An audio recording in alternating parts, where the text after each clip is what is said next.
Good evening everyone. Good evening. Good evening. कैसे हैं आप सब लोग और कैसी चल रही है आपकी पढ़ाई वढ़ाई? Good evening Pradeep, good evening Aman, good evening Hariom. Class चलेगी कि नहीं? बिल्कुल चलेगी class. Santosh Kumar good evening, good evening Deepa, good evening Aman, सबको गुड इवनिंग। और सब लोग कैसे हैं? क्या चल रहा है जल्दी बताइए, जब तक हमारा नोट खुलता है तब तक बताइए आप लोग कैसे हैं। चलिए, good evening, good evening, good evening, good night भी बोल रहे हैं कुछ। Good night. ओके मैम, मैं भी हूँ, मेरा नाम भी लो। ओके मैंने ले लिया। अमन आपका नाम, आपका तो 2 नंबर पे लिया था मैंने नाम। Good evening, good evening.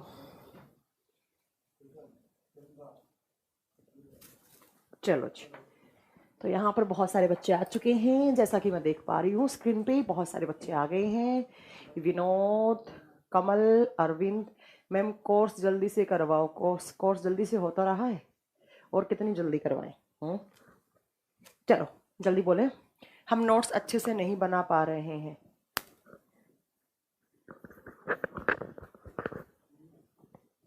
Ma'am biology class आती नहीं है। अच्छा, साइंस स्पेशल 4 और 5 में कल बायोलॉजी की क्लास लगेगी जी। अमरिंदर जी, मैडम जी साइंस स्पेशल की फ्लोर की क्लास नहीं होगी क्या अब? साइंस स्पेशल 4 में चल तो रही है केमिस्ट्री यार, और कल उसमें बायोलॉजी की भी क्लास है। फिजिक्स आपका खत्म हो गया तो फिर क्यों चलेगा उसमें, जब फिजिक्स खत्म हो गया तो कल आपकी बायोलॉजी की भी क्लास चलेगी। मैम स्पीड टेस्ट के बारे में बताएं please, it's my humble request. हाँ राजेंद्र कुमार, बहुत जल्दी आने वाला है स्पीड टेस्ट हमारा टाइम्स कोचिंग का। स्पीड टेस्ट नहीं, टेस्ट सीरीज बोल सकते हैं आप उनको। ठीक है चलिए। GS4 का Rahul Kumar, don't worry, GS4 and GS5 में भी मेरी कल से क्लासेस चलेंगी। ठीक है।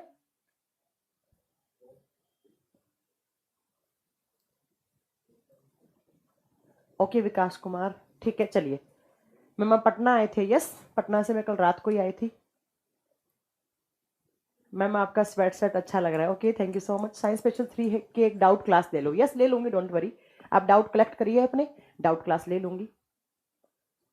ठीक है, तो अभी टेंशन की जरूरत नहीं है। मैं साइंस स्पेशल 4 में भी क्लास लूंगी, बायोलॉजी की बची हुई सब लूंगी, डोंट वरी, सब चलेगा। चलिए अब पढ़ाई करें हम। तो हम पढ़ रहे थे बच्चों, कौन सा चैप्टर हम पढ़ रहे थे? Metal and non metal. हमारा चैप्टर चल रहा था मेटल एंड नॉन मेटल, धातु और अधातु। क्या चल रहा था हमारा? धातु और अधातु। धातु, ठीक है, धातु और अधातु। जैसा कि आप अगर लास्ट क्लास देखे होंगे तो आपको याद होगा कि हमने मेटल्स कंप्लीट कर ली हैं। हमें क्या पढ़ रहे थे? हमने मेटल्स कंप्लीट कर ली। अब हम पढ़ रहे थे नॉन मेटल के बारे में। किसके बारे में पढ़ रहे थे बच्चों? हम नॉन मेटल्स के बारे में पढ़ रहे थे, अधातुओं के बारे में पढ़ रहे थे। अधातु, ठीक है। हम नॉन मेटल्स पढ़ रहे थे और नॉन मेटल्स में हमने किसको स्टार्ट किया था? तो हमने नॉन मेटल्स में स्टार्ट किया था हाइड्रोजन। करेक्ट है ना? हमने क्या स्टार्ट किया था? हमने स्टार्ट किया था बच्चों हाइड्रोजन। हाइड्रोजन पढ़ रहे थे। अब हाइड्रोजन के बारे में हमने बहुत सारे पॉइंट पढ़े थे। एक बार मैं क्विक रिवाइज करवाऊं आपको। तो हाइड्रोजन जो होता है उसकी खोज किसने की थी? हेनरी कैवेंडिश ने की थी। जो टर्म है हाइड्रोजन वो किसने दिया था? लेवोजियर ने दिया था। लेवोजियर ने दिया था। ठीक है। उसके बाद अगर मैं बात करूं हाइड्रोजन, मैंने बताया था जो हाइड्रोजन होता है वो आवारा एलिमेंट कहलाता है। और आवारा, मैम सोल्ट पीटर और चिली सोल्ट पीटर में क्या डिफरेंस है? एक बच्चे का क्वेश्चन है, बाद में बताऊंगी क्लास के एंड में। ठीक है, आगे बताऊंगी, डोंट वरी, सब बताऊंगी, है ना? चलिए मैम पटना में फी क्या है? 5100 है, ऑफलाइन क्लास GS स्पेशल। अब चलिए अब बातें नहीं करते हैं, अब आप थोड़ा पढ़ाई करते हैं। तो मैंने बताया कि आपका हाइड्रोजन है उसको आवारा तत्व बोलते हैं पीरियोडिक टेबल में, आवर्त सारणी में। क्यों बोलते हैं हम? क्योंकि मैम हाइड्रोजन जो है उसका प्लेस पीरियोडिक टेबल में आज तक डिसाइड नहीं किया गया है। वो कभी कभी उसको मेटल्स में रखते हैं, कभी कभी उसको नॉन मेटल में रखते हैं। इसलिए हम हाइड्रोजन को क्या बोलते हैं? इसको हम आवारा तत्व, आवारा का मतलब है वो कहीं भी घूमता रहता है, कभी मेटल्स में और कभी नॉन मेटल्स में काउंट कर लिया जाता है। ठीक है, नेक्स्ट सुनो। नेक्स्ट मैंने इसके बारे में बताया कि जो हाइड्रोजन है वो इस यूनिवर्स का सबसे हल्का तत्व है। वो क्या है? वो लाइटेस्ट एलिमेंट है, वो सबसे हल्का तत्व है। और अगर आपसे पूछा पूछा जाए कि सबसे हल्की गैस कौन सी है, तो भी आप क्या बताएंगे? हाइड्रोजन गैस सबसे हल्की गैस होती है ना? इसके बाद आप बताएंगे कि जो हाइड्रोजन है वो एक ही ऐसा तत्व है जिसके अंदर क्या नहीं पाया जाता, जिसके अंदर न्यूट्रॉन नहीं पाया जाता। इसका जो न्यूक्लियस होता है, इस न्यूक्लियस के अंदर सिर्फ क्या होता है, प्रोटॉन। इसीलिए हम इसके न्यूक्लियस को हम प्रोटॉन भी बोल सकते हैं। क्यों बोल सकते हैं? क्योंकि बच्चा न्यूट्रॉन तो होता नहीं, हाइड्रोजन का एटॉमिक नंबर 1 होता है, हाइड्रोजन का एटॉमिक मास भी 1 होता है। कहने का मतलब हाइड्रोजन एक इकलौता ऐसा एलिमेंट है जहाँ पर एटॉमिक नंबर जो होता है वो किसके इक्वल होता है, एटॉमिक मास के इक्वल होता है। इसके अलावा किसी भी एलिमेंट पे ये वाला इक्वेशन अप्लाई नहीं किया जा सकता है। ठीक है, इसके बाद अब हमको क्या पढ़ना था, मैंने कहा था अगली क्लास में मैं करवाऊंगी क्या, हाइड्रोजन के आइसोटॉप स्टार्ट करेंगे हम। तो अब लिखेंगे आइसोटॉप्स ऑफ हाइड्रोजन। लिखिएगा next, isotope of hydrogen. Hydrogen Hindi में आप इसको क्या बोलते हैं? हिंदी में बोलते हैं हम हाइड्रोजन के समस्थानिक। हाइड्रोजन के समस्थानिक। समस्थानिक। अब कुछ बच्चे सोच रहे होंगे कि आइसोटॉप होता क्या है। पहले आपको आइसोटॉप की डेफिनेशन आनी चाहिए, फिर हम आगे पढ़ेंगे। देखो बच्चों, आइसोटॉप्स क्या होते हैं? ऐसे एलिमेंट्स जिनके एटॉमिक नंबर सेम हो बट जिनका एटॉमिक मास डिफरेंट हो। एक बार ध्यान से सुनना, मैंने बोला ऐसे एलिमेंट्स जिनका एटॉमिक नंबर क्या हो, सेम हो। और एटॉमिक नंबर क्या होता है? आप जानते हैं एटॉमिक नंबर का मतलब होता है नंबर ऑफ प्रोटॉन। कोई भी एक एलिमेंट है, कोई भी एक तत्व है, उसके न्यूक्लियस में, उसके नाभिक में जितने नंबर ऑफ प्रोटॉन है वही उसका क्या है, एटॉमिक नंबर है, वही उसका परमाणु क्रमांक है। ठीक है, नेक्स्ट सुनो ध्यान से। मैंने बोला ऐसा एलिमेंट जिनका एटॉमिक नंबर, मतलब कहने का मतलब क्या है, जिनमें नंबर ऑफ प्रोटॉन क्या हो, सेम हो। ऐसे एलिमेंट्स जिनका एटॉमिक नंबर क्या हो बच्चों, सेम हो, समान हो। दूसरा, जिनका एटॉमिक मास क्या हो, जिनका एटॉमिक मास डिफरेंट हो। एटॉमिक मास का मतलब होता है बच्चों परमाणु भार। परमाणु भार, ठीक है। एटॉमिक नंबर सेम हो, एटॉमिक मास क्या होता है, पहले तो ये सुनो, एटॉमिक मास होता क्या है। कोई भी एलिमेंट जिसके न्यूक्लियस में सम ऑफ प्रोटॉन प्लस न्यूट्रॉन। अगर अकेला प्रोटॉन काउंट कर रहे हो तो आप क्या काउंट कर रहे हो, एटॉमिक नंबर। अगर आपने प्रोटॉन को साथ में मिला दिया, किसके, न्यूट्रॉन के साथ मिला दिया। किसी भी एलिमेंट के न्यूक्लियस में, किसी भी तत्व के नाभिक में जितना नंबर ऑफ प्रोटॉन और न्यूट्रॉन है उसके सम को आप क्या बोलते हैं, एटॉमिक मास। तो ऐसे एलिमेंट्स जिनका एटॉमिक नंबर, कहने का मतलब उनमें प्रोटॉन तो सेम हो और प्रोटॉन प्लस न्यूट्रॉन को क्या बोलते हो, एटॉमिक मास। एक बात बताओ, यहां पर भी प्रोटॉन है, यहां पर भी प्रोटॉन है, तो प्रोटॉन तो इक्वल होंगे। किसके डिफरेंस हो, न्यूट्रॉन का डिफरेंस हो। तो जब न्यूट्रॉन का डिफरेंस होगा वही क्या बन जाएगा, एटॉमिक मास। तो याद रखिएगा, जिनका एटॉमिक मास क्या हो बच्चों, डिफरेंट हो, भिन्न भिन्न हो। तो आपके सामने आइसोटॉप की डेफिनेशन निकल के आई। क्या निकल के आई, ऐसे एलिमेंट्स जिनके एटॉमिक नंबर सेम हो जबकि एटॉमिक मास डिफरेंट हो, जिनका परमाणु क्रमांक तो एक जैसा हो और जिनका परमाणु भार अलग अलग हो, वो एलिमेंट्स क्या कहलाते हैं, वो एलिमेंट्स क्या कहलाते हैं, मतलब उन एलिमेंट्स के इस प्रॉपर्टी को क्या कहा जाता है, आइसोटॉप।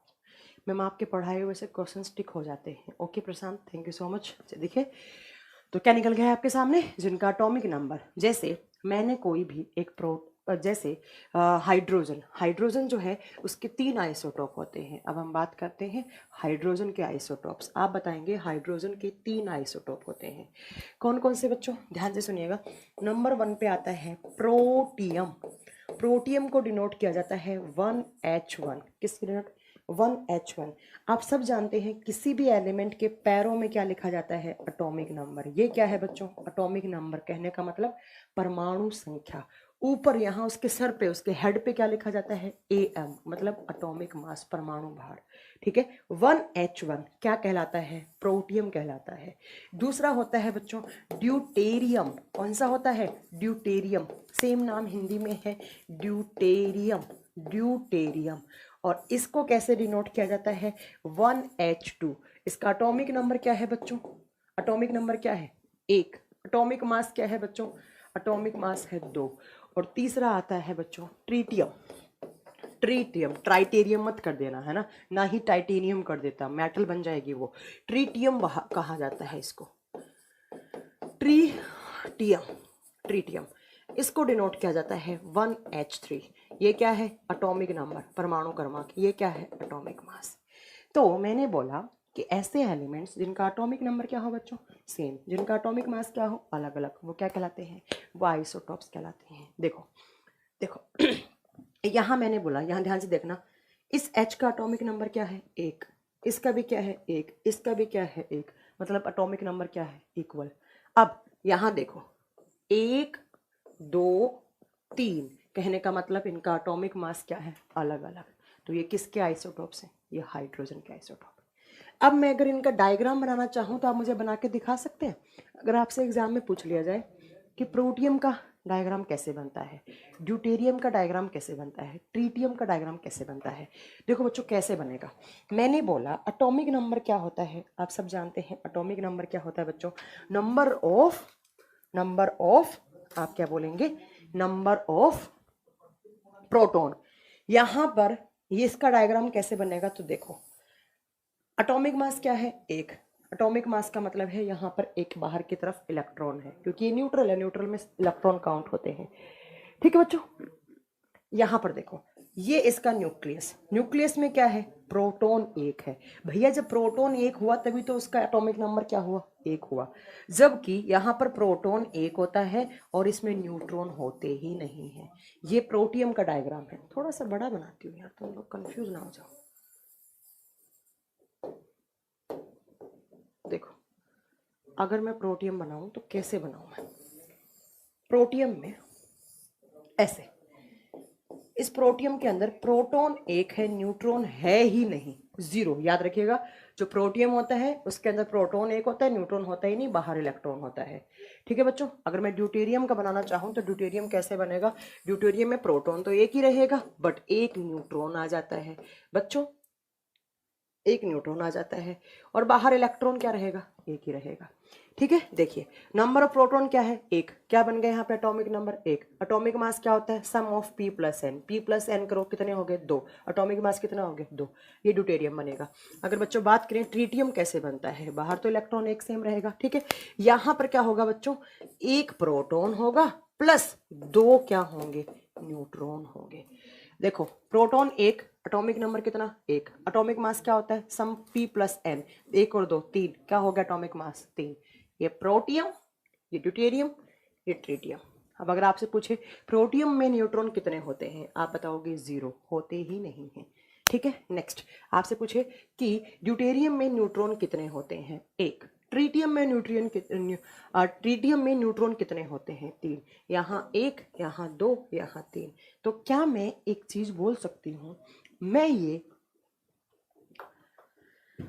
एक चीज बोल सकती हूँ कि हाँ, मैं वैलेंसी सिखा दूंगी, डोंट वरी, सिखा दूंगी प्रदीप कुमार यादव। ठीक है, क्या मैं ये बोल सकती हूँ कि आइसोटॉप्स में प्रोटॉन तो इक्वल होते हैं? मैम हाइड्रोजन में न्यूट्रॉन होता ही नहीं बोला है। कमल आप कंफ्यूज क्यों हो रहे हैं? हाइड्रोजन में न्यूट्रॉन नहीं है, हाइड्रोजन कहा जाता है इसको। क्या मैंने इसमें बोला है कि न्यूट्रॉन है? इसमें है ही नहीं। जो नॉर्मल हाइड्रोजन होता है वो ये होता है प्रोटियम। मैंने आइसोटोप बता रही हूँ बच्चों, आइसोटोप, आइसोटोप में न्यूट्रॉन होगा। ठीक है, देखो बहुत सारे बच्चे कंफ्यूज हो रहे हैं यहाँ पे, मैम इनमें न्यूट्रॉन होता ही नहीं। बच्चा जो नो, मैंने कहा हाइड्रोजन एक ऐसा एलिमेंट है, मैंने एलिमेंट बोला, मैंने आइसोटोप नहीं बोला। हाइड्रोजन जो नॉर्मल हाइड्रोजन होता है बच्चों, वो ये होता है 1H1, प्रोटियम होता है। तो क्या यहाँ पर मैंने न्यूट्रॉन ऐड किया है? आप बोलोगे नहीं है। ठीक है, तो ऐसे आपको देखना है। आइसोटॉप्स में हो सकते हैं न्यूट्रॉन, क्योंकि आइसोटॉप्स तो उसकी मतलब एक तरीके की जाति होती है, एक तरीके की स्पीसीज होती है। ठीक है, चलो ये याद रखिएगा। तो हाइड्रोजन के 3 समस्थानिक है, प्रोटियम, ये नॉर्मल हाइड्रोजन ये वाला होता है बच्चों। ठीक है, ड्यूटेरियम एंड ट्रिटियम। अब हमें जो पढ़ना है वो ड्यूटेरियम के बारे में पढ़ना है, क्योंकि ड्यूटेरियम से बहुत सारे क्वेश्चंस बनते हैं बच्चों। तो देखिएगा यहाँ पर हमें जो पढ़ना है वो 1H2 पढ़ना है। ठीक है, इसको क्या बोलते हैं? हम बोलते हैं ड्यूटेरियम, ड्यूटेरियम, ड्यूटेरियम। समझ में आया तुमको? जो मुझसे पूछ रहा था कि मैम इसमें न्यूट्रॉन नहीं होता है, समझ में आ रहा है कि कुछ नहीं आ रहा है? ये देखो ड्यूटेरियम। देखो बच्चों, एक पॉइंट सुनना आप, मैम आज बहुत खुश हूं आपसे। क्यों भैया? मैम मेटल में पोटेशियम भी करवा दिया, मैं ऑलरेडी करवा चुकी हूँ पोटेशियम, आप देखिए आशुतोष कुमार, आपने अच्छे से वीडियो नहीं देखा है, करवा चुकी हूँ मैं पोटेशियम। पोटेशियम नाइट्रेट बताया था, KNO3 बताया था, बता चुकी हूँ मैं पोटेशियम। ठीक है, चलिए आइए यहाँ पर आइए। देखो बहुत अच्छा कॉन्सेप्ट बताने वाली हूँ, ध्यान से सुनना प्लीज, ये बातें मत करो। देखो सबसे पहला, जब आप ध्यान से सुनना, मैं 2 लाइन लिख रही हूँ। जब आप हाइड्रोजन को यहां पर मैंने हाइड्रोजन लिया है 1H1 मतलब प्रोटियम लिया है। जब आप हाइड्रोजन को वायु में जलाते हैं, मतलब एयर में, वायु में आप बर्न करते हैं, जलाते हैं। कितनी बार बताऊं हाइड्रोजन जलती है, सब जानते हैं, है ना? ठीक है। जब आप हाइड्रोजन को वायु में जलाते हैं, वायु का मतलब है यहाँ पर एयर, एयर का मतलब है हवा, और मेन अगर मैं बात करूं हवा का मतलब क्या है, O2। क्या मतलब है? O2, ऑक्सीजन, है ना? देखो जब आप हाइड्रोजन को वायु में जलाते हैं तो यहाँ पर बनता है साधारण पानी H2O। H2O इसको बोलते हैं आप नॉर्मल वाटर। क्या बोलते हैं इसको? साधारण जल। नहीं समझ में आया? मैंने बोला यहाँ पर जलाने का मतलब है जैसे ही आपने हाइड्रोजन को दिया, क्या बच्चों, और वायु एयर में क्या दिया? ऑक्सीजन। ये इसमें कंफ्यूज हो रहे होंगे आप, क्या दिया आपने? ऑक्सीजन। क्या बनेगा यहाँ पे? H2O। कैसा पानी? नॉर्मल पानी। जैसे ही आप, ध्यान से सुनिएगा, नेक्स्ट मेरा पॉइंट, दूसरा पॉइंट है, जब आप ड्यूटेरियम का मतलब क्या होता है? ड्यूटेरियम का मतलब क्या है बच्चों? 1H2 को वायु में जलाते हैं, अरे बाप रे, आज तो कंधों में बहुत दर्द हो रहा है, सुबह से क्लास इतनी होगी, में जलाते हैं, तब क्या बनता है? तब बनता है बच्चों हैवी वाटर, तब बनता है D2O, तब बनता है बच्चों हैवी वाटर। कैसा वाटर? Heavy water. और उसको क्या बोलते हैं? इसको बोलते हैं भारी जल। हैवी वाटर, भारी जल। एक बार ध्यान से सुनना मेरा, जब आप नॉर्मल हाइड्रोजन को एयर देते हैं, एयर का मतलब ऑक्सीजन देते हैं, तो वो बनाता है H2O, साधारण पानी, नॉर्मल वाटर। जब आप 1H2 को जलाते हैं एयर में, वो बनाता है हैवी वाटर। क्या बनाता है वो? D2O बनाता है। इस D2O को, इसको क्या बोलते हैं? Hydrogen dioxide. भाई क्या होता है हाइड्रोजन डाइऑक्साइड? ये होता है ड्यूटेरियम ऑक्साइड। ये होता है ड्यूटेरियम ऑक्साइड। कभी आपसे एग्जाम में पूछ लिया जाए कि हैवी वाटर का फॉर्मूला क्या होता है, भारी जल का फॉर्मूला क्या होता है, आप बताएंगे हैवी वाटर का फॉर्मूला क्या होता है? D2O। या पूछा जाए कि हाइड्रोजन के कौन से आइसोटोप को जलाएंगे तब आपको हैवी वाटर मिलेगा, आपने किसको जलाया भैया? ड्यूटेरियम को। तो ड्यूटेरियम ऑक्साइड ही क्या कहलाता है? हैवी वाटर कहलाता है। ठीक है, क्या कहलाता है? हैवी वाटर कहलाता है। अब मैं आपको एक बात बताऊं, ऐसा कहा जाता है, इसके बारे में कुछ फैक्ट बताऊं आपको। किसके बारे में? D2O के बारे में। ऐसा कहा जाता है जो आपका साधारण पानी होता है, उस साधारण पानी के 5000 से लेके 10,000 मोलिक्यूल में, ये किसके मोलिक्यूल हैं? ये हैं बच्चों नॉर्मल वाटर के। नॉर्मल वाटर के 5 से 10,000 मोलिक्यूल में एक मोलिक्यूल किसका होता है? D2O का। ऐसा कहा जाता है कि साधारण जल के 5 से 10,000 अणुओं में एक अणु किसका होता है? D2O का होता है। मैम बायो नहीं होगा? अरे होगा यार बायो, तुम लोग क्यों इतना मतलब टेंशन लेते हो? कल बायो की क्लास लगवाई है मैंने, इसलिए साइंस स्पेशल 4 और 5 में, और इनफैक्ट GS में भी लगवा ली मैंने, GS वाले में भी। क्यों इतना आप टेंशन ले रहे हैं? सब होगा, ऐसे थोड़ी ना होता है कि मैं बीच में छोड़ दूंगी, पूरा नहीं करवाऊंगी, जितना सिलेबस बताया है वो सारा करवाऊंगी यार। पोटेशियम हुआ है यार, ऐसा नहीं है कि पोटेशियम हुआ है, ठीक है। याद रखिए कि जब आप नॉर्मल पानी के 5 से 10,000 अणुओं में एक किसका होता है? हैवी वाटर का होता है। और इसको अलग किया जाता है, और ऐसा कहा जाता है, इंडिया में कहाँ बनता है हैवी वाटर सबसे ज़्यादा? आप बताएंगे इंडिया में मुंबई के, बॉम्बे लिखो, बॉम्बे में एक जगह है ट्रॉम्बे या ट्राम्बे, देखना जरा, ट्रॉम्बे नाम है या ट्राम्बे, ऐसा कुछ नाम है, ट्राम्बे कि ट्रॉम्बे, वहां पर सबसे ज्यादा बनता है। इंडिया में बॉम्बे के ट्राम्बे है, शायद ट्राम्बे एक जगह है, वहां पर सबसे ज्यादा बनाया जाता है। ठीक है, इंडिया में अभी बताएंगे D2O की खोज किसने की। रुको तो सही यार, इंडिया में बॉम्बे का एक ट्राम्बे या ट्रोम्बे बताना जरा क्या है। ट्राम्बे जगह है ना, ट्राम्बे जगह में सबसे ज्यादा बनाया जाता है D2O। अब बात आती है कि हैवी वाटर सबसे पहले किसने बनाया था, ये किसने खोजा था। याद याद रखिएगा, D2O की खोज, D2O की खोज HC यूरे ने की। किसने की थी? यूरे ने की, यूरे ने। ट्राम्बे या ट्रोम्बे कुछ बोलते हैं ना, ट्रोम्बे बोलते हैं, आई थिंक सही बोला है ना। ठीक है, चलिए याद रखिएगा कि हैवी वाटर की खोज HC यूरे ने की थी। अब बात ये आती है मैम कि आप इसको हैवी वाटर क्यों बोलते हैं, आप इसको हैवी वाटर क्यों बोलते हैं, मतलब नॉर्मल वाटर में और इस वाटर में क्या डिफरेंस है। हाँ मुझे पता है ये हो गया था, फिर भी आइसोटोप में मैं रिपीट कर रही हूँ। आई नो कुछ क्लासेस में हो गया होगा ये। ठीक है, आप एक बार ध्यान से सुनिएगा। अब बात ये आती है कि इसको नॉर्मल वाटर से इसका कंपैरिजन करें तो इसमें क्या ट्राम्बे ही है। ठीक है ठीक है, ओके, जो भी जगह, आप जगह का नाम आप देख लेना। ठीक है बच्चों, कि आप इसको क्यों बोलते हैं, आप इसको इसको आपने क्यों बोला हैवी वाटर। ध्यान से सुनना, इसका मॉलिक्यूलर वेट, इसका मॉलिक्यूलर वेट नॉर्मल वाटर से ज्यादा होता है। पहला पॉइंट ध्यान से नोट करना, मॉलिक्यूलर वेट साधारण जल से ज्यादा होता है, साधारण जल से ज्यादा होता है, जल से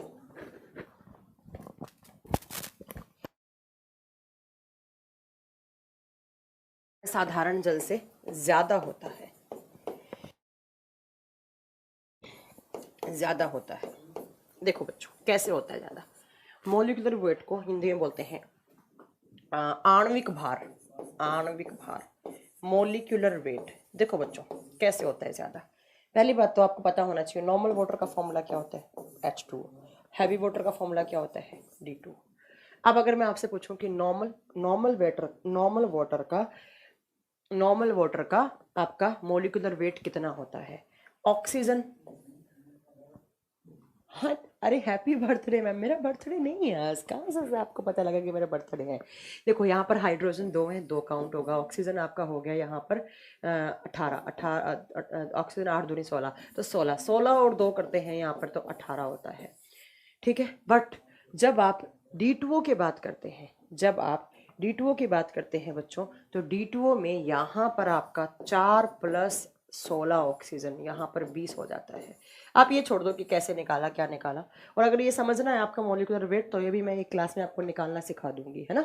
देखो ध्यान से सुनना, आप बस अभी इतना रट्टा लगा लो, फिर मैं एक क्लास में जब वैलेंसी वगैरह सिखाऊंगी ना, तो मैं ये सिखा दूंगी कि मॉलिक्यूलर वेट कैसे निकालते हैं। याद रखिएगा, नॉर्मल वाटर, साधारण पानी का आणविक भार कितना होता है 18, और जो D2O होता है उसका मॉलिक्यूलर वेट कितना होता है 20। ये CPO के एग्जाम में पूछा हुआ क्वेश्चन है।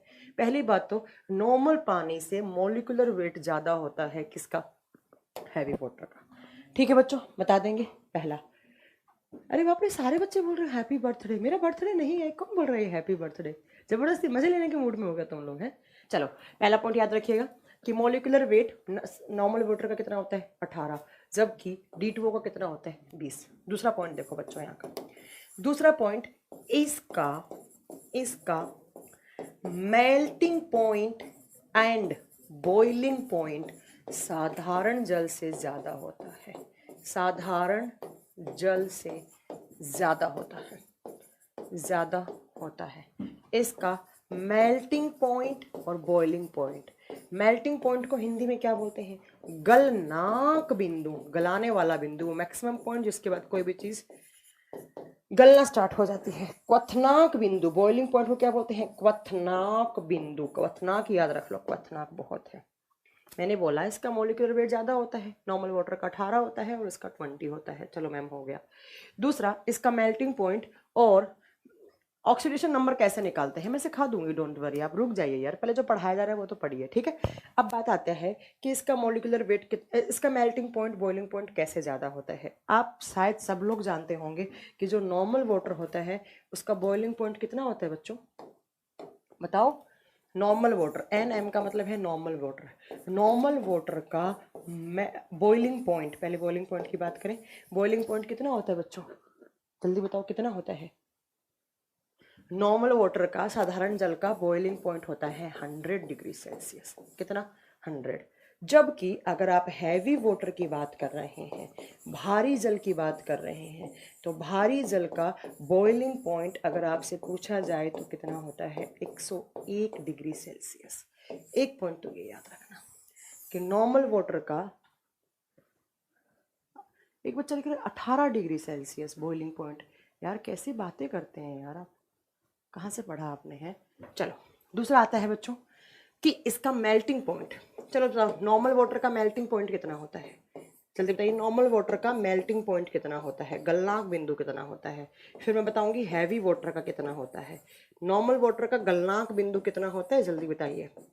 फिर मैं बताऊंगी हैवी वाटर का कितना होता है, भारी जल का कितना होता है।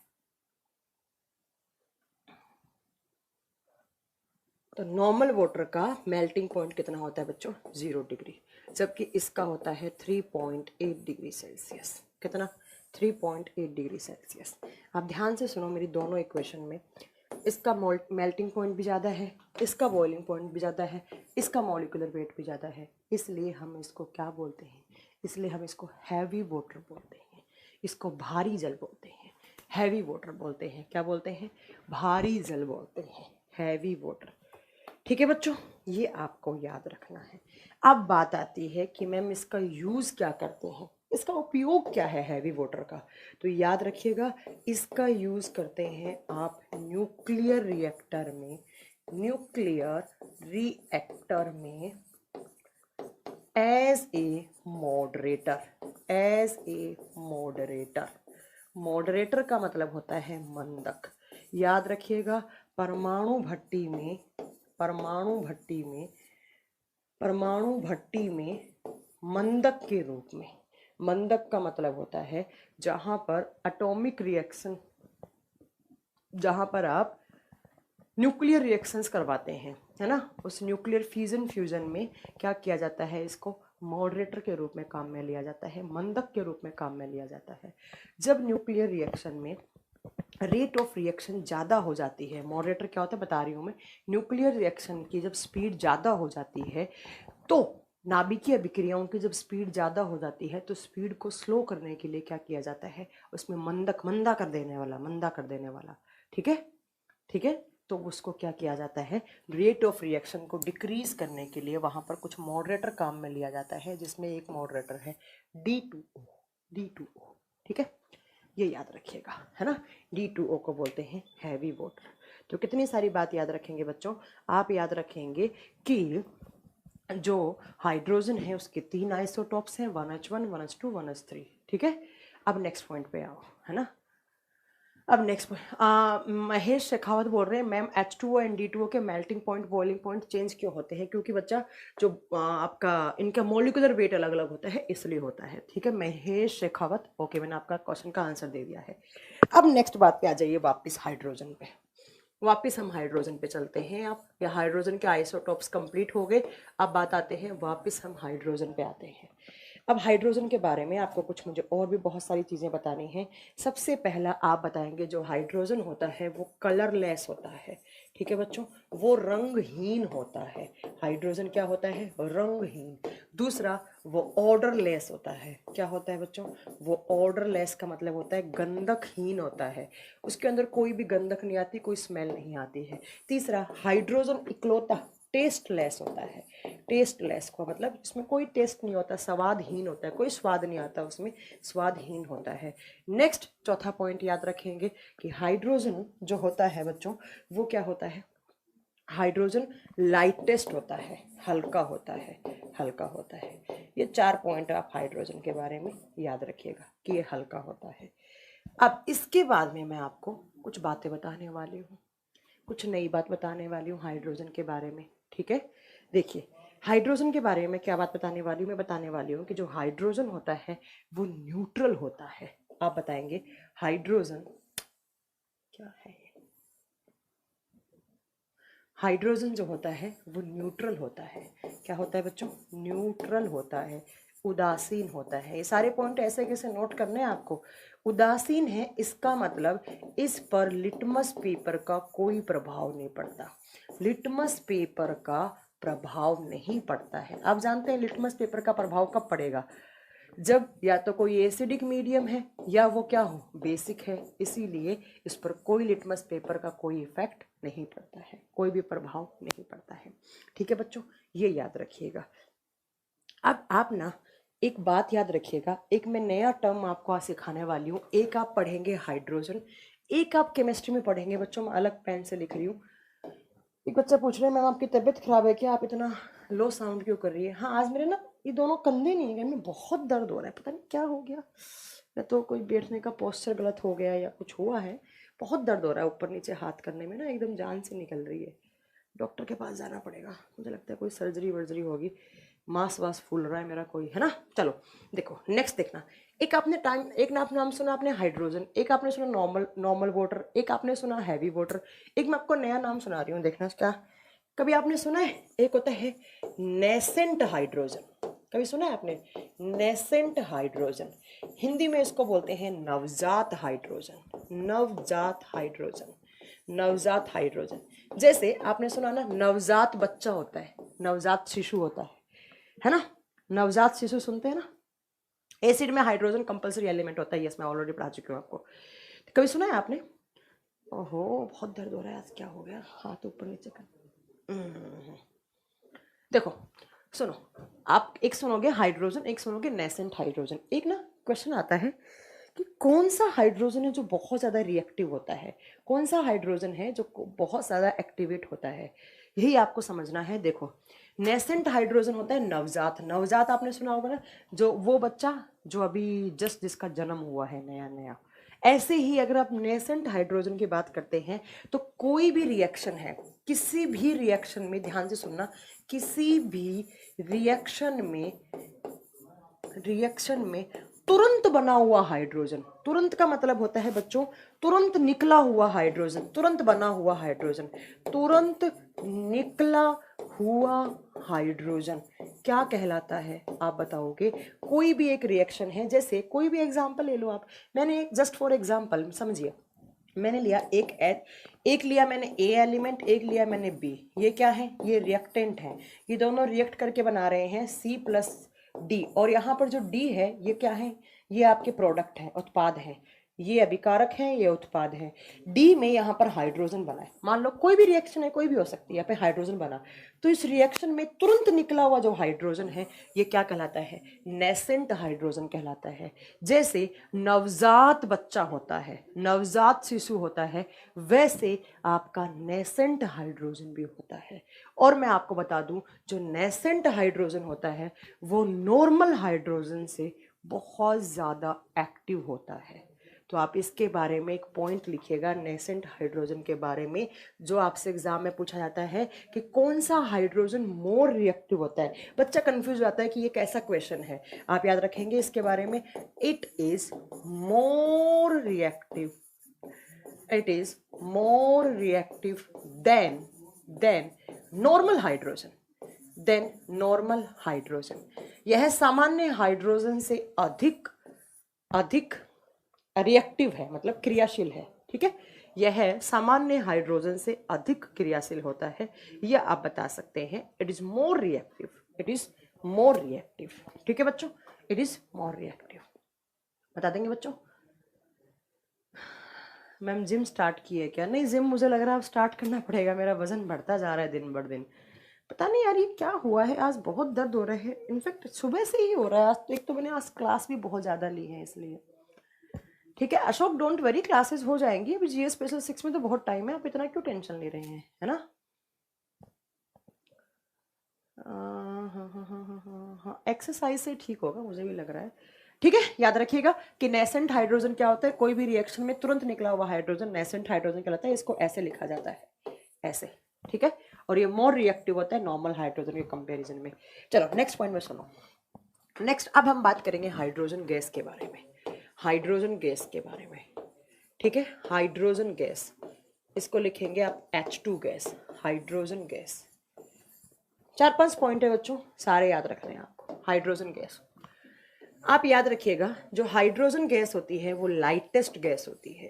इस धरती पर, इस यूनिवर्स में जितनी भी गैसेस हैं उनमें सबसे हल्की गैस कौन सी होती है?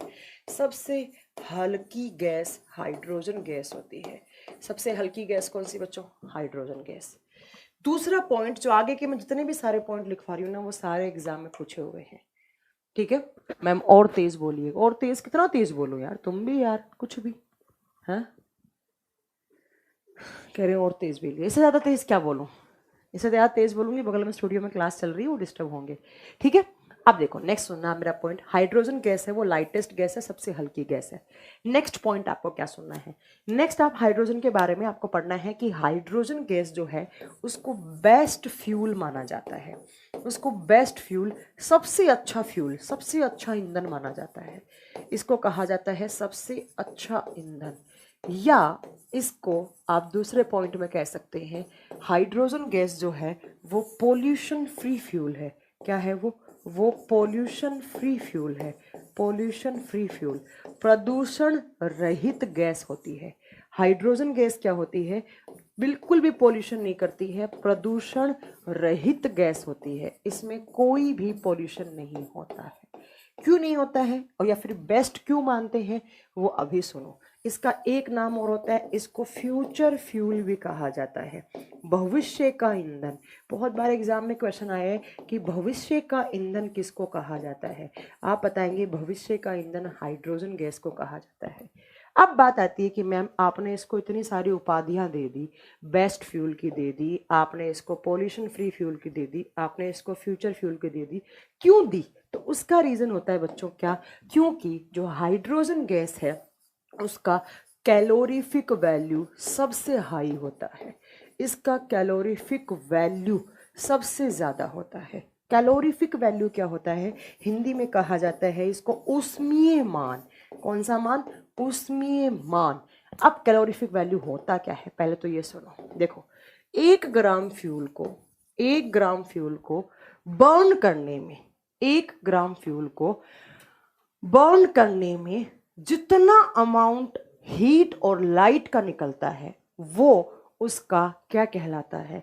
वो उसका कैलोरीफिक वैल्यू, ऊष्मीय मान कहलाता है।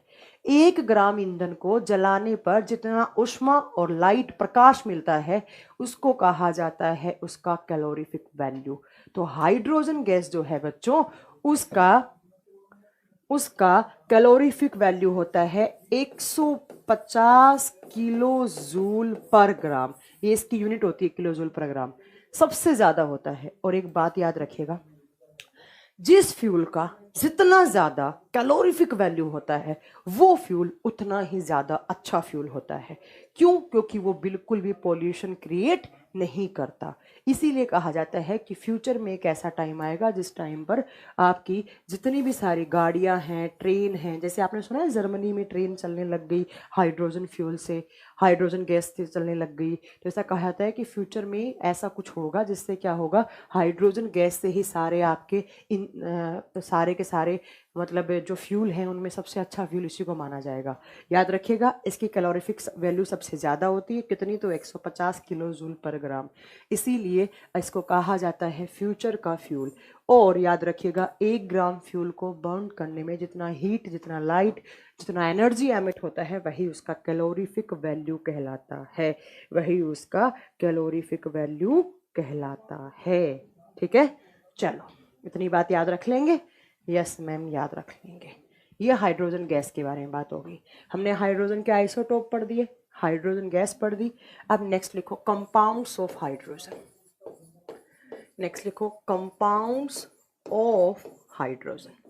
हाइड्रोजन के यौगिक।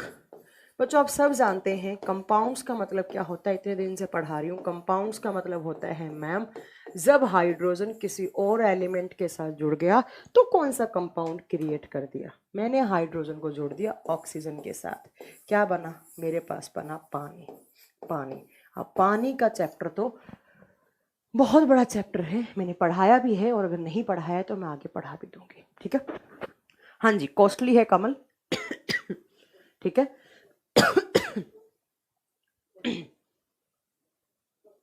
चलो आप सुनो ध्यान से। पानी, पानी के बारे में मैं बहुत डिटेल में चैप्टर कराऊंगी, और अगर नहीं करवाया है, कुछ बैचेस में करवा भी दिए, कुछ में नहीं करवाया, तो बाद की बात है, वो करवा दूंगी। सबसे पहला एक बात सुनो आप, पानी सॉलिड, जो आपका ये जो H2O है वो सॉलिड, हाँ ये हो गया है वाटर, मतलब वाटर वाला चैप्टर जिन क्लासेस में हो चुका है उनका ठीक है, अगर नहीं हुआ है तो कोई बात नहीं, बाद में हो जाएगा। चलो अब मैं कुछ नई बातें बताऊं आपको। आप सब जानते हैं पानी क्या होता है, एक एम्फोटेरिक मॉलिक्यूल होता है। बताया है क्या मैंने एम्फोटेरिक? हाँ ये तो बताया मैंने, आपकी क्लास सब सारी क्लास में बता रखा है मैंने। एम्फोटेरिक मॉलिक्यूल होता है, उभयधर्मी अणु होता है। उभयधर्मी अणु का मतलब क्या होता है बच्चों? जो एसिडिक और बेसिक दोनों प्रकृति का हो, एसिडिक प्लस बेसिक, बेसिक के साथ एसिडिक और एसिडिक के साथ बेसिक हो, उसको एम्फोटेरिक कहते हैं, उसको उभयधर्मी अणु कहते हैं। नेक्स्ट सुनो, मैं अगर आपको बात बताऊं इसके बारे में, तो ये तीनों स्टेट में रहता है, तीनों अवस्थाओं में पाया जाता है। ये सॉलिड भी पाया जाता है, सॉलिड का मतलब होता है ठोस, ये गैस की फॉर्म में भी होता है, हाइड्रोजन गैस हो गई। तीसरा आप जानते हैं कि आपका लिक्विड की फॉर्म में भी होता है। अगर लिक्विड की फॉर्म में बात करें तरल, तो तरल पानी तरल है, ठीक है, यहाँ पर गैस की फॉर्म में है। सॉलिड फॉर्म का मतलब क्या होता है बच्चों? आइस। पानी की सॉलिड फॉर्म क्या होती है? आइस होती है, बर्फ होती है ना बच्चों? ये आपको पता है कि जो पानी है उसकी सॉलिड फॉर्म, उसकी ठोस अवस्था क्या होती है? आप बताएंगे आइस होती है। और तीनों ही स्टेट में ये स्टेबल होता है। क्या होता है बच्चों? तीनों स्टेट में ये स्टेबल है, ये स्थायी है। मैं आपको बता दूं कि हाइड्रोजन या हाइड्रोजन का ये एक ही कंपाउंड ऐसा है जो तीनों स्टेट में स्टेबल होता है। कौन सा? H2O। सॉलिड का मतलब बर्फ की फॉर्म में। अब आप सब जानते होंगे, शायद आपने फिजिक्स में पढ़ा होगा, और नहीं पढ़ा तो एक क्वेश्चन आता है कि पानी के अंदर बर्फ तैरती है, स्विम करती है। पानी में बर्फ क्या करती है? फ्लोट करती है। आप सब जानते हैं बर्फ क्या करती है? फ्लोट करती है। फ्लोट का मतलब समझते हैं? तैरती है।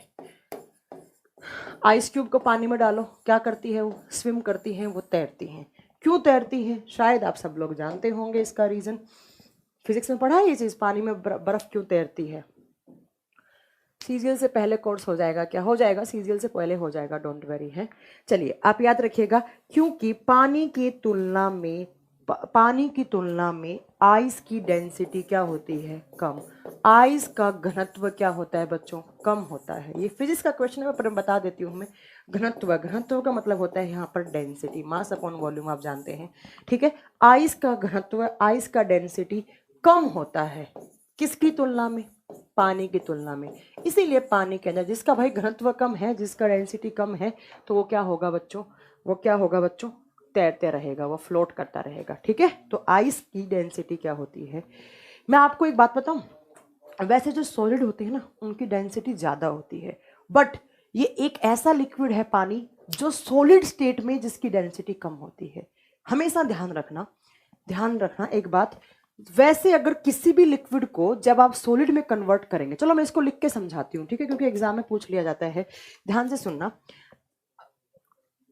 एक है आइस, एक है वाटर। एक क्या है? आइस, एक है वाटर, एक है बर्फ, एक है पानी। जब पानी का इनकी डेंसिटी की बात करते हैं, इनके घनत्व की बात करते हैं, तो पानी का जो सॉलिड स्टेट होता है उसका डेंसिटी कम होता है, कम है, लेस है। जबकि पानी का क्या होता है? ज्यादा। इसलिए पानी के अंदर बर्फ डालो, पानी तैरता, वो बर्फ तैरती रहती है। वॉल्यूम की बात करें, अगर आयतन की बात करें इन दोनों की, तो बच्चों एक बात याद रखना, आयतन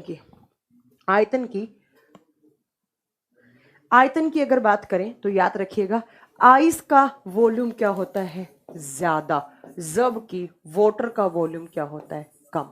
अब आप यहां पर एक पॉइंट समझेंगे, एक बहुत अच्छा पॉइंट समझेंगे। सिर्फ पानी इकलौता ऐसा लिक्विड है जिसका वॉल्यूम सॉलिड स्टेट में क्या हो जाता है? ज्यादा हो जाता है। ध्यान से सुनना, बर्फ बर्फ नहीं, बर्फ नहीं, पानी लिखो। पानी पानी एक ही ऐसा तरल पदार्थ है, एक ही ऐसा ऐसा तरल पदार्थ है, तरल का मतलब लिक्विड है, तरल पदार्थ है जिसकी जिसकी ठोस अवस्था का जिसकी ठोस अवस्था का अवस्था का आयतन आयतन ज्यादा होता है, ज्यादा होता है। देखो बच्चों, मैं क्या समझाना चाह रही हूं, इसको थोड़ा सा समझने की कोशिश करना बच्चों। क्या बोला है मैंने? जब भी आप किसी लिक्विड चीज को सॉलिड में कन्वर्ट करते हैं तो जनरली क्या होता है बच्चों, लिक्विड है वो फैला हुआ है, उसका विस्तार हो रखा है। जब सॉलिड में ला रहे हैं सारे पार्टिकल्स क्या आते हैं, पास पास आते हैं, तो उसका आयतन क्या होता है बच्चों, कम होता है। जबकि जो आपका पानी है वो एक ही ऐसा लिक्विड है, जब उसको सॉलिड स्टेट में बदलते हैं तो उसका वॉल्यूम हमेशा एलोंगेट करता है, ज़्यादा होता है। इसीलिए एक छोटा सा एग्जांपल दूं, हम गर्मियों में हमारे फ्रीज़र में आपने देखा होगा, आपने अगर फ्रीज़र में बोतल रख दी पानी ठंडा होने के लिए, आप भूल गए पानी की बोतल रख के, आपने उस बोतल को 7-8 घंटे बाद देखा, बोतल के अंदर बर्फ जम जाती है और बर्फ जमने के बाद वो आपका क्या हो जाता है, आपकी बोतल फट जाती है, या नीचे की साइड से बोतल का पैंदा बाहर की साइड निकल जाता है ना, बाहर की साइड फूल जाता है। क्यों? क्योंकि पानी था, वॉल्यूम क्या था, कम। बर्फ जमी, वॉल्यूम आयतन बढ़ा, बोतल के ऊपर प्रेशर लगा, बोतल क्या होती है, फट जाती है। तो याद रखिएगा, कभी एग्जाम में क्वेश्चन पूछे कि वो कौन सा लिक्विड है, जब वो ठोस अवस्था में जाता है, जब वो सॉलिड स्टेट में जाता है तो उसका आयतन बढ़ जाता है। सिर्फ एक ही, और वो क्या है, वो पानी है भैया, वो जल है, वो वाटर है। ये बात इसीलिए फ्रीज में रखी हुई बोतल फट जाती है या नीचे की साइड बाहर की साइड निकल जाती है, ठीक है, नीचे की साइड बाहर की साइड निकल जाती है। जब बर्फ को गर्म किया जाता है तो पिघलने पर सिकुड़ जाती है। जब बर्फ को आप गर्म करोगे, नहीं समझे, मैंने बोला भाई पानी से बर्फ में, पानी का बनाया आपने आइस, जब आइस बनाया तो उसका वॉल्यूम क्या हुआ, बढ़ा। जब मैं आइस से वापस पानी में जाऊंगी, आइस को गर्म करूंगी, करने का मतलब ज्यादा टेम्परेचर दूंगी, ठीक है, तो क्या होगा बच्चों, इसका यहाँ पर वॉल्यूम बढ़ा, यहाँ पर वॉल्यूम क्या हो जाएगा, घट जाएगा। ये फिजिक्स का कॉन्सेप्ट आपने पढ़ा होगा, अंकुर सर ने बहुत अच्छा पढ़ाया होगा, ये ज़्यादा अब इतना मुझे नहीं बताना चाहिए, बस इतने क्वेश्चंस मैंने आपको बता दिए हैं, ठीक है, ये याद रखना। अब सुनो नेक्स्ट क्वेश्चन, आप क्या सुनेंगे?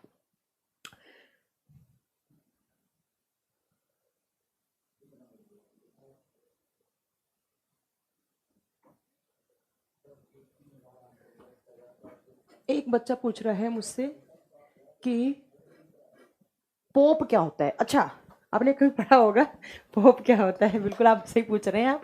देखो, पोप एक साउंड होती है, पोप एक साउंड होती है जो हाइड्रोजन गैस से आती है।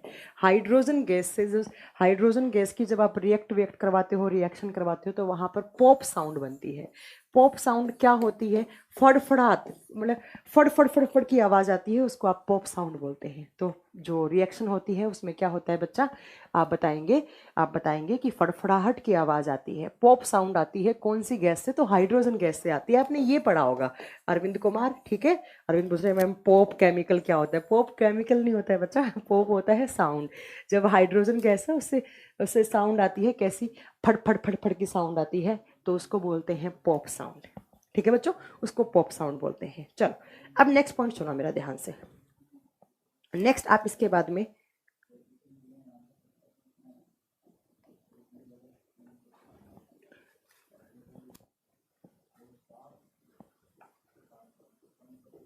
प्लास्टर ऑफ पेरिस भी करता है पॉप साउंड, बिल्कुल आपने सही बोला। चलो, नेक्स्ट हम क्या पढ़ने जा रहे हैं, नेक्स्ट सुनो बच्चों क्या पढ़ेंगे। अब हमने हाइड्रोजन एक कंपाउंड पढ़ लिया, पानी कंपाउंड पढ़ लिया आपने, हो चुका है, हाइड्रोजन गैस हो चुका है। नेक्स्ट हम पढ़ेंगे अब दूसरा कंपाउंड हाइड्रोजन का, वो है H2O2।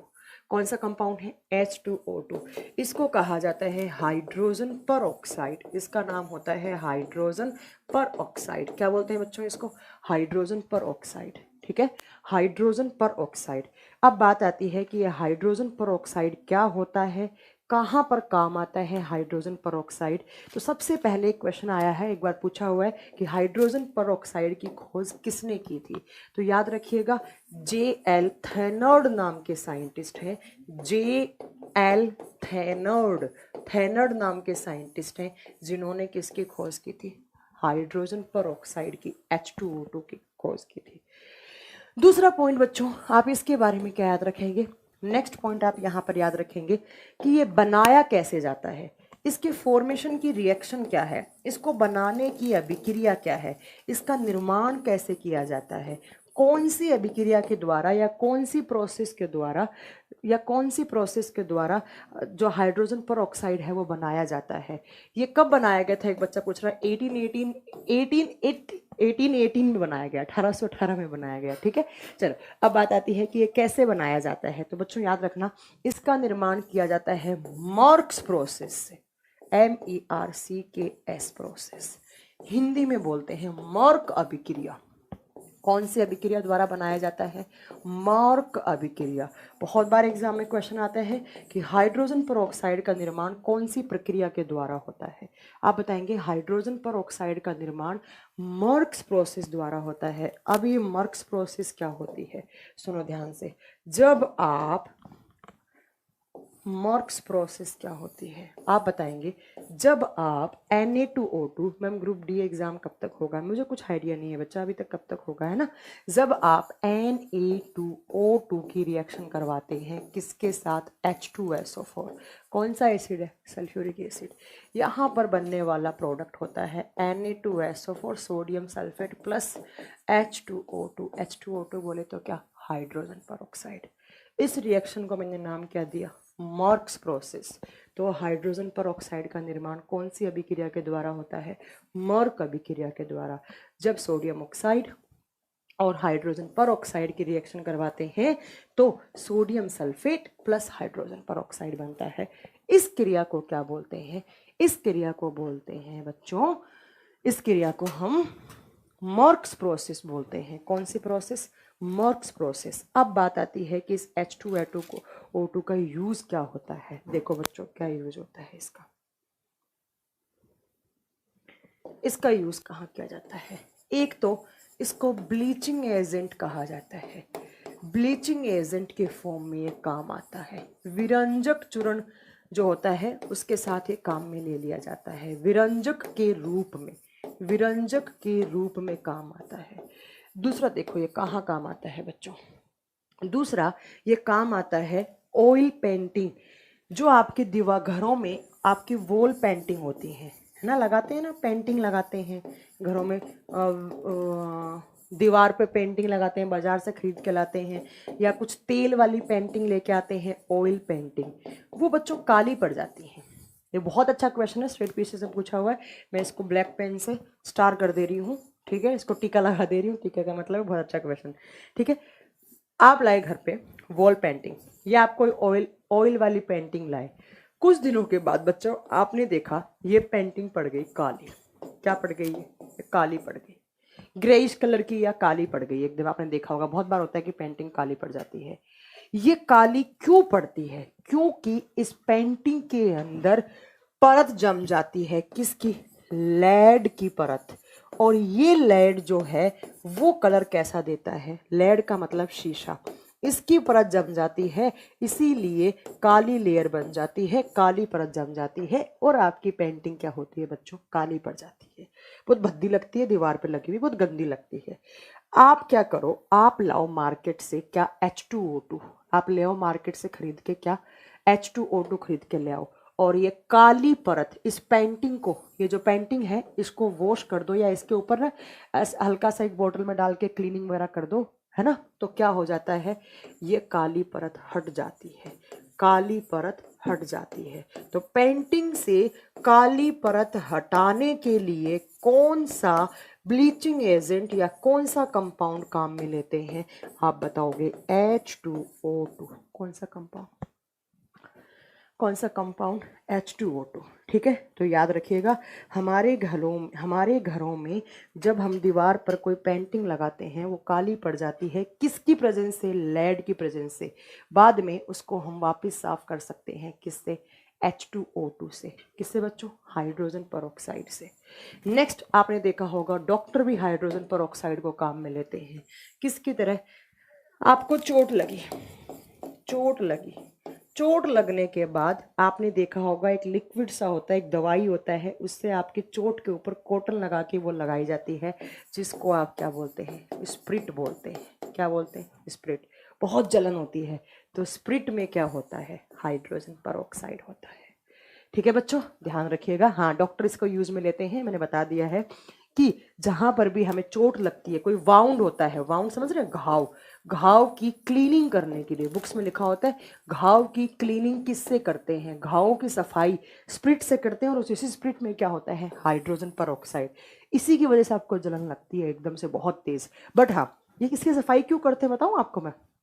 आपको चोट लगी, चोट लगा तो उस चोट के अंदर मिट्टी चली गई, कोई माइक्रोब्स चला गया, कोई छोटा मोटा बैक्टीरिया वगैरह चला गया है ना, तब क्या हो जाता है बच्चों, वो जाके इन्फेक्शन ना कर दे, तो उन बैक्टीरिया वगैरह को मारने के लिए H2O2 की क्लीनिंग करती है, क्योंकि ये क्या करता है, जर्मी साइड की तरह काम करता है। आप घर में ले आइए हैंड वॉश, हैंड वॉश लाते हैं ना आप, डेटोल का, लाइफ बॉय का, उन सब में पीछे देखिए, उनमें भी लिखा होता है हाइड्रोजन पर। क्योंकि बच्चों ये काम क्या करता है, ये घाव वावों की सफाई के लिए या थोड़ा बहुत हीलिंग का काम करता है, कि और उसके अंदर जो जर्म्स होते हैं उनको मारने का काम करता है। ये कीटाणुनाशक भी होता है, ये जर्मीसाइड भी होता है, इसलिए डॉक्टर इसको काम में लेते हैं। ठीक है बच्चों, इसलिए इसको काम में लेते हैं। नेक्स्ट सुनो, और कहाँ काम आता है, ध्यान से सुनिएगा। नेक्स्ट में एक स्टार बना के पॉइंट लिख रही हूँ काले कलर से, ठीक है। देखो, liquid hydrogen, liquid hydrogen and liquid hydrogen and H2O2 का उपयोग का उपयोग का उपयोग कहाँ किया जाता है, लिक्विड हाइड्रोजन एंड हाइड्रोजन पर का उपयोग रॉकेट फ्यूल में किया जाता है। रॉकेट फ्यूल, रॉकेट में जो ईंधन भरा जाता है उसमें भी, रॉकेट ईंधन में भी लिक्विड हाइड्रोजन और हाइड्रोजन पर दोनों काम में लेते हैं। यहाँ पर आपके ज्ञान बढ़ाने के लिए मैं एक बात बता दूं, रॉकेट के अंदर जो फ्यूल भरा जाता है वो प्रोपिलेंट कहलाता है, वो प्रोपिलेंट कहलाता है, वो प्रणोदक कहलाता है। जैसे एरोप्लेन में भरते हैं वो गैसोलीन या एविएशन फ्यूल कहलाता है, वैसे यहाँ पर जो रॉकेट्स होती हैं, रॉकेट जानते हैं ना, रॉकेट है ना, तो रॉकेट्स के अंदर जो फ्यूल भरा जाता है उसको प्रोपिलेंट कहते हैं। और प्रोपिलेंट बहुत सारे केमिकल्स का एक मिक्सचर होता है, जहाँ पर लिक्विड अमोनिया हो गई, हाइड्रोजन पर हो गया, ये सब भरा जाता है, या लिक्विड हाइड्रोजन हो गया। तो याद रखिएगा, द्रवित हाइड्रोजन और हाइड्रोजन पर दोनों का उपयोग रॉकेट में प्रोपिलेंट, प्रोपिलेंट के रूप में। प्रोपिलेंट क्या होता है बच्चों, प्रोपिलेंट होता है वो फ्यूल जो किसके अंदर भरा जाता है, जो आपका रॉकेट के अंदर भरा जाता है। ठीक है, तो ये हाइड्रोजन के बारे में बहुत सारे पॉइंट हैं, याद रखिएगा। हाइड्रोजन लाइटेस्ट गैस होती है, आवारा एलिमेंट होता है हमारे। मैम स्पेस क्राफ्ट में फ्यूल जमता क्यों नहीं, क्योंकि वहाँ पर एंटी फ्रीजिंग केमिकल्स काम में आते हैं, जैसे अथाइल एल्कोहल। पढ़ाऊंगी आगे, डोंट वरी, पढ़ाऊंगी, ठीक है। मैम रहने दीजिए, मेरा नेट खत्म हो गया। अरे आपका नेट खत्म हुआ, कल पढ़ लेना आप, मुझे तो पढ़ाना है ना। चलो नेक्स्ट देखिए यहाँ पर, नेक्स्ट तो ये आप हाइड्रोजन के बारे में बहुत सारे पॉइंट्स याद रखिएगा। हाइड्रोजन जो आपका डाइऑक्साइड मतलब पानी जो होता है बच्चों, वो क्या होता है, वो आपका एम्फोटेरिक होता है, न्यूट्रल होता है। बहुत सारे पॉइंट्स मैंने आपको नोट करवाए हैं प्रीवियस क्लास में भी और इस क्लास में भी, सारे आप नोट कर सकते हैं। अब नेक्स्ट जो आता है आपका हाइड्रोजन के बाद, पहला नॉन मेटल हाइड्रोजन आपका कंप्लीट हो गया। नेक्स्ट आप लिखेंगे ऑक्सीजन। कौन सा बच्चों, ऑक्सीजन, O2, ऑक्सीजन। नेक्स्ट पढ़ेंगे हम ऑक्सीजन।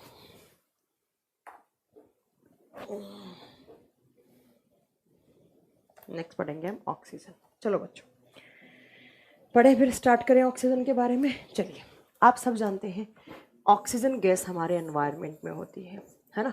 कितने परसेंट में ऑक्सीजन गैस होता है बताना जरा, ऑक्सीजन गैस कितने परसेंट में होता है, हाइड्रोजन एंगल कितना होता है, सब पढ़ा चुकी हूँ मैं बच्चों, वाटर वाले चैप्टर में, बार बार मत पूछिए ना।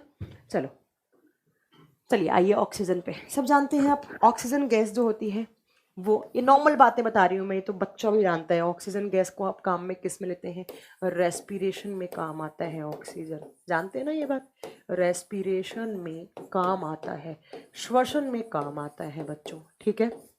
ऑक्सीजन गैस कहाँ काम आता है, सांस लेने में काम आता है। ऑक्सीजन गैस ऑक्सीडेशन करवाता है हमारे बॉडी में, ऑक्सीडेशन करवाता है।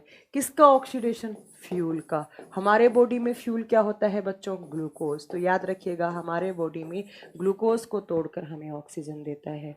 एनवायरनमेंट में ऑक्सीजन 21% में होता है। नेक्स्ट आप पॉइंट याद रखेंगे, ऑक्सीजन गैस जलाती है, कहने का मतलब है आग लगाती है। क्या करवाती है? आग लगाती है। ऑक्सीजन गैस आग लगाती है। किसको, कैसे आग लगाती है? ऑक्सीडेशन करके। किसका ऑक्सीडेशन? फ्यूल का। जो भी फ्यूल है, कार्बन, पेट्रोल, डीजल, कोई भी है आपके, लकड़ी, कोयला, सबको जला देती है और जलाकर क्या लगाती है बच्चों? आग लगाती है। ये बात आप याद रखेंगे। नेक्स्ट पॉइंट याद रखो, ऑक्सीजन गैस जो है वो हमारे बॉडी में किस फॉर्म में होता है? HbO2 की फॉर्म में होता है। Hb का मतलब हीमोग्लोबिन होता है, O2 का मतलब ऑक्सीजन होता है ना। हमारे बॉडी में ऑक्सीजन HbO2 की फॉर्म में आता है। अब बात आती है कि ऑक्सीजन की खोज किसने की थी? बताइए जरा, ऑक्सीजन की खोज किसने की थी? है बच्चा? देखो, सबसे पहले आपका ऑक्सीजन गैस, ऑक्सीजन के बारे में बताया था किसने? एक शील नाम के साइंटिस्ट हैं। उसकी स्पेलिंग तो कुछ ऐसी से लिखी जाती है, शील नाम के साइंटिस्ट, इन 1773 में ऑक्सीजन एलिमेंट के बारे में बताया था। शील ने या शीले ने बताया था। बट इनकी जो डिस्कवरी थी ना बच्चों, वो प्रॉपर तरीके से एक्सप्लेन नहीं कर पाए थे पूरा तरीके से, है ना। बाद में इनके 2 साल बाद आए थे साइंटिस्ट प्रिस्टले। इन्होंने प्रॉपर तरीके से ऑक्सीजन गैस को डिफाइन किया था। तो हम प्रियोरिटी किसको देंगे? प्रिस्टले जी को देंगे, ना कि शील को देंगे। शील या शीले भी बोला जाता है इनको, ठीक है। तो आप बताएंगे जोसेफ प्रिस्टले ने खोज की थी इसकी। पहले, सबसे पहले किसने बताना स्टार्ट किया था ऑक्सीजन के बारे में? शील ने। बट वो प्रॉपर तरीके से बता नहीं पाए थे, शील जी बता नहीं पाए थे प्रॉपर तरीके से।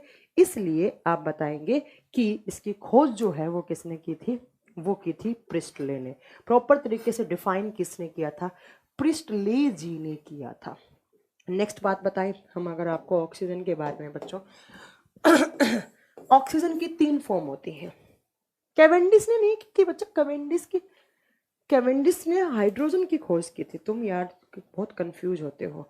देखो, हाइड्रोजन जो होता है बच्चों, हाइड्रोजन नहीं, ऑक्सीजन जो होता है बच्चों वो 3 फॉर्म में होता है। 3 फॉर्म में स्टेबल हो सकता है। कौन कौन सी फॉर्म होती है ऑक्सीजन की? ऑक्सीजन की 3 फॉर्म होती है। एक होता है बच्चों -2, -2 को कहा जाता है ऑक्साइड। दूसरा होता है बच्चों -1, इसको कहा जाता है पर ऑक्साइड। ध्यान से सुनना, -1 को पर ऑक्साइड। नेक्स्ट आता है -12, इसको कहा जाता है सुपर ऑक्साइड। सुपर ऑक्साइड, बहुत बार पूछा सुपर ऑक्साइड क्या होता है, आप क्या बताएंगे? जब ऑक्सीजन -12 की फॉर्म में स्टेबल करता है तो उसको क्या कहते हैं आप उसको सुपर ऑक्साइड कहते हैं, ठीक है। याद रखिएगा, ऑक्सीजन जो है वो 3 फॉर्म में स्टेबल हो सकता है। -2 की फॉर्म में ऑक्साइड, जैसे आप पढ़ते ही हैं O2। दूसरा आप बताएंगे -1 की फॉर्म में होता है तो वो पर ऑक्साइड कहलाता है। और जब -12 की फॉर्म में होता है वो सुपर ऑक्सीजन या सुपर ऑक्साइड कहलाता है। बहुत बार बच्चा बोलता है कि मैम ये सुपर ऑक्सीजन, सुपर ऑक्साइड क्या होता है? आप क्या बताएंगे? -12 की फॉर्म में जब ऑक्सीजन की वैलेंसी होती है या वो स्टेबल करता है तो वो सुपर ऑक्साइड कहलाता है या सुपर ऑक्सीजन कहलाता है। चलो नेक्स्ट बात, हम ऑक्सीजन के बारे में क्या पढ़ सकते हैं? नेक्स्ट बात हम पढ़ सकते हैं कि ऑक्सीजन आग लगाती है। ये बात तो सब जानते हैं, ठीक है। नेक्स्ट सुनो, आप ऑक्सीजन को बोलते हैं एयर ऑफ लाइफ। इसको कहा जाता है air of life. Air of life का मतलब होता है प्राण की वायु। भाई हमारे प्राण चल रहे हैं, हमारी जान चल रही है, हमारा जीवन चल रहा है, किस पर चल रहा है? ऑक्सीजन पे चल रहा है। इसको कहा जाता है प्राण की वायु। ऑक्सीजन नहीं है तो आप सब जानते हैं कुछ नहीं हो सकता हमारा, इसलिए आप इसको बोलते हैं प्राण वायु, ठीक है। नेक्स्ट बात आप याद रखेंगे कि जो ऑक्सीजन गैस होती है वो वेल्डिंग में भी काम आती है। किस में काम आती है? वेल्डिंग। वेल्डिंग समझते हैं ना, वेल्डिंग करने में। अच्छा, कुछ लोग ना हमारे राजस्थान में वेल्डिंग को बेल्डिंग बोलते हैं, तो हम लोग बी को बी बोलते हैं, हम इसको बेल्डिंग बोलते हैं। वैसे बेल्डिंग गलत होता है, प्रोनाउंसिएशन वेल्डिंग होता है, ठीक है। वेल्डिंग में ऑक्सीजन किस फॉर्म में काम आता है? देखो बच्चों, वेल्डिंग में काम आता है ऑक्सी एसीटिलीन। बताया है मैंने, शायद नहीं बताया तो लिख लीजिए, ऑक्सी एसीटिलीन। जब आप ऑक्सीजन के साथ एसीटिलीन C2H2 को मिलाते हैं तो ऑक्सी एसीटिलीन कहलाता है। ये क्या बच्चों? ये एसीटिलीन का फॉर्मूला है, एसीटिलीन। जब ऑक्सीजन C2H2 के साथ जुड़ता है तो वो ऑक्सी एसिटिलीन कहलाता है। वेल्डिंग में आग लगती है ना, आग के स्पार्कल्स निकलते हैं, तो वो आग कौन सी गैस लगाती है? ऑक्सीजन। तो ऑक्सी एसिटिलीन का उपयोग कहाँ में किया जाता है, आप बताएंगे? ऑक्सी एसिटिलीन का उपयोग कहाँ पर किया जाता है, आप बता दीजिएगा कि कहाँ पर? फ्लेम उत्पन्न करने में। फ्लेम या वेल्डिंग बोल दो, एक ही बात है। फ्लेम मतलब आग बनाने में या वेल्डिंग में। नेक्स्ट बच्चों, आप याद रखेंगे ऑक्सीजन का उपयोग किया जाता है आर्टिफिशियल रेस्पिरेशन में। सारे क्वेश्चन हैं ऐसे के ऐसे आते हैं। आर्टिफिशियल रेस्पिरेशन, कृत्रिम श्वसन में। कृत्रिम श्वसन का मतलब समझते हैं बच्चों? कृत्रिम श्वसन का मतलब होता है बच्चों क्या? कृत्रिम श्वसन का मतलब होता है जो लोग अस्थमा के पेशेंट होते हैं, है ना, वो क्या रखते हैं? एक इनहेलर रखते हैं, ऑक्सीजन सिलेंडर रखते हैं। या जो लोग पहाड़ों पे जाते हैं, या जो लोग स्कूबा डाइविंग करते हैं, स्कूबा डाइवर्स जो गोताखोर होते हैं, वो अपने साथ ऑक्सीजन सिलेंडर लेकर जाते हैं। कृत्रिम तरीके से सांस लेते हैं, क्योंकि ज़्यादा हाइट पे जाओगे, ज़्यादा पानी की, समुद्र की डेप्थ में जाओगे, पानी की गहराई में जाओगे, ऑक्सीजन मिलना बंद हो जाएगा। तो आप अपने साथ ऑक्सीजन सिलेंडर या आर्टिफिशियल रेस्पिरेशन का जुगाड़ करके लेके जाते हो, जिसमें ऑक्सीजन के साथ कौन सी गैस मिला के ले आते हो? हीलियम। 85% oxygen, 15% helium. ठीक है बच्चों, हीलियम क्यों लेके जाते हैं? क्योंकि हमारे ब्लड में सॉल्यूबल नहीं होती है बिल्कुल भी। तो आर्टिफिशियल रेस्पिरेशन में भी क्या काम आती है, आप बताएंगे? आर्टिफिशियल रेस्पिरेशन में भी ये काम आती है। नेक्स्ट मैं बताऊं ऑक्सीजन के बारे में, तो ऑक्सीजन जो होता है वो न्यूट्रल होता है, क्योंकि इसका पीएच कितना होता है? 7। तो ये भी क्या होता है? न्यूट्रल होता है, उदासीन होता है। कैसा? उदासीन होता है, उदासीन होता है। ठीक है, तो ऑक्सीजन कैसा होता है? न्यूट्रल होता है। अब बात आती है कि इसका एलोट्रोप कौन सा होता है। चलो नेक्स्ट आप पढ़ोगे इसका एलोट्रोप।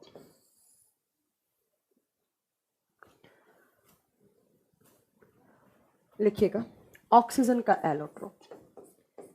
एलोट्रोप, एलोट्रोप का मतलब होता है अपर रूप। यार मैं ये कल पढ़ाऊँ, चलेगा क्या? बहुत दर्द हो रहा है मेरे अब ना हाथ में, अब पढ़ा नहीं पा रही हूँ आज। ठीक है, चलो आज के लिए इतना बहुत है। इसका एलोट्रोप कल पढ़ाऊंगी, लिख के छोड़ देना। O3, ozone. ओजोन ज़्यादा नहीं बचा आपका। ऑक्सीजन के बाद हम पढ़ेंगे क्या? नाइट्रोजन। और नाइट्रोजन के बाद थोड़ा सा मैं पढ़ाऊंगी आपको फॉस्फोरस के बारे में। और फॉस्फोरस के बाद हम पढ़ेंगे कार्बन मोनोऑक्साइड। कार्बन मोनोऑक्साइड के बाद हम पढ़ेंगे आपकी नोबल गैसेस। Noble gases. बस 1.5 घंटे का क्लास और बचा है, फिर आपका ये चैप्टर खत्म हो जाएगा। ठीक है, आज बहुत दर्द हो रहा है कंधे में, मुझे लगता है। एटॉमिक नंबर क्या मैम किस ग्रुप में होता है, मतलब? हाँ यार बहुत दर्द हो रहा है, मसल्स में दर्द हो रहा है, दोनों साइड हो रहा है, एक भी नहीं। ठीक है, चलो तो इतना आज के लिए आप इतना याद रखिएगा। चलो कल पढ़ाएंगे हम इससे आगे की क्लास। मेटल नॉन मेटल कल खत्म हो जाएगा आपका, नॉन मेटल। ठीक है बच्चों, तो कल हमारा ये नॉन मेटल खत्म हो जाएगा। ओके, चलिए थैंक यू सो मच, मिलेंगे कल की क्लास में। Thank you so much, good night, good night.